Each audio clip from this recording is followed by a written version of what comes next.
definitely testing the waters. It seems more than they have been with some of these guys in previous years. I feel like these injuries. We could get to them. I'm just gonna read Whew. them off. Give me an hour. But we Saving have. enough time. I'm kidding. We have Jimmy Holiday with the quad that happened before preseason game. Jeff Weimer hamstring. I think it happened in the game. Andy Reid didn't Yes. report it after, but he Yes. hadn't practiced since the game, so that's a Correct. hamstring. You then have Jason Chu-Godric. He sprained his ankle in the game. Matt Waletzko banged his knee, I think yesterday. Jack Cochran, he's been dealing with a knee for a little while now. When did that happen? Was that in the game? That wasn't in the game. No, that was before the game. So Right they before played the- yeah, Saturday. so he didn't play. So that was like Thursday, I think, was Jack Cochran's like knee injury where it just sort of popped up and he goes, "Oh, I don't feel great," which is again why we saw Jeffrey Bossa more than maybe we would have otherwise on Saturday. The other ones, I mean, Omar Norman-Lott's still on the pup, but the kind of newish ones to talk through, yeah, you mentioned it. Josh Simmons today with the back. I saw Matt Derrick and Matt Verderam of Sports Illustrated both basically per sources, this isn't believed to be serious kind of a situation with Josh's back, so that's good. I'm sure Mitch saw the word back and was like, oh boy, because you've lived through some of your own stuff. But then the two that also got banged up today, which are probably pretty noteworthy to process through, is Tyquan Thornton with the hamstring, Ashton Gelati with the foot. It was like the back of the foot, his heel. Yeah, it he looked was like grabbing at it. Yeah, it looks like his feet got tangled up with Jared Wiley, and he started like identifying immediately that like something doesn't feel right with the back of his foot. So I don't know if But it was that's like heel. low on the heel, almost like the foot got like jammed and like put a lot of pressure on like a heel joint or something. Because Yeah. it wasn't Achilles. It wasn't like what you Mm-mm. normally think of when a guy's reaching back there. And he seemed more okay than not okay. But it was a very odd part of the ankle to kind of be holding at like right after just kind of a run of the mill tangle.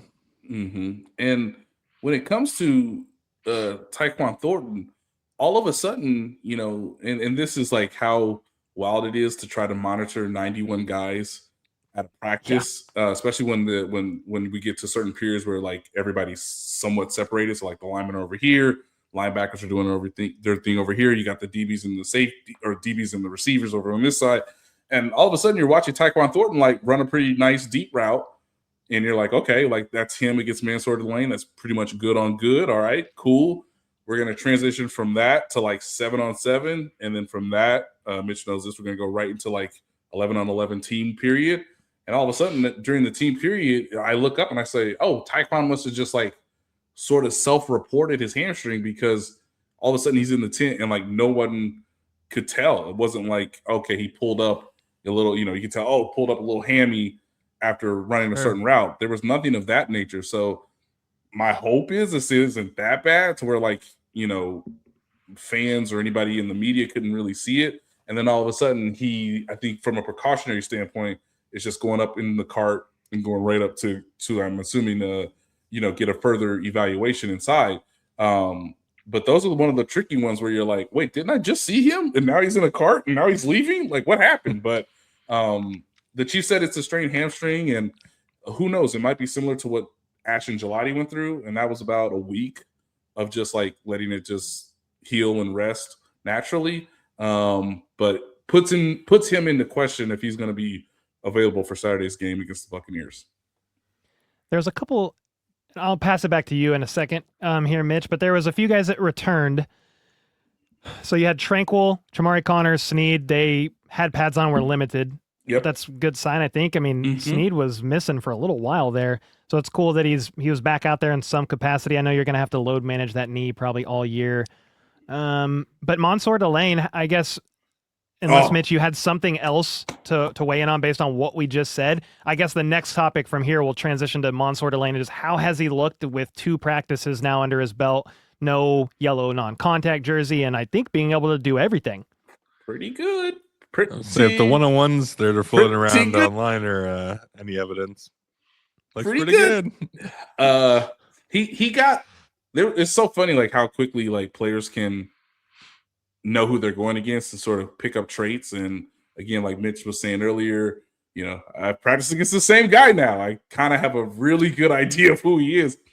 it took Delane 2 days to be like, oh, I've seen that move from Rashee Rice. And nope, not going to get any separation on this one. So it's like, hey, I got beat on Monday. Not going to get beat tomorrow on that similar move, with that similar pattern. Looks pretty good. Well, I would say with the exciting thing, and I think maybe the reason you move on from McDuffie, you target him, trade up to get him, similar to how we're excited about Cyrus Allen being a man coverage beater. I think Delane could be kind of the man coverage lockdown guy. Obviously, Noel tends to be a little bit better in man coverage as well. A little bit more scheme versatility. Like, you can still run cover 2, you can still do your blitz stuff, but now you can blitz more guys and trust the DBs in coverage and not have to worry quite as much. Like, oh, well, we can only run fire zones. We have to drop defensive ends or do other things to protect the back end when guys are better in a zone scheme. So if you have, 2 guys that are kind of lockdowny, we're not going to make any proclamations after 2 practices, let alone going against our banged up unit. But I think that we can start to see kind of what that vision was, what the idea was. Just plays. I mean, even in cover 2, I mean, those corners are pressing. There's man elements to it. It's not just like, kind of drop back in the zone and play things soft. So, yeah, I think tonight's point, I mean, so far look good, and it's exciting to think about everything you can cook up when you have as much trust in 2 guys to be in man coverage as you do guys playing zone. The one detail, and I don't know if we're going to get to it because, these last 2 practices were, I would think, the most intense of the week. Both padded practices, both 2 hours or longer. They haven't let Xavier Worthy do everything yet. In terms of like 11 on 11, he has participated in some 7 on 7, but they're sort of, again, they're keeping his reps sort of to a certain degree right now, or withholding it, I should say. The one guy that gave, before his shoulder injury, the one guy that consistently gave Mansour Delane issues was Xavier Worthy.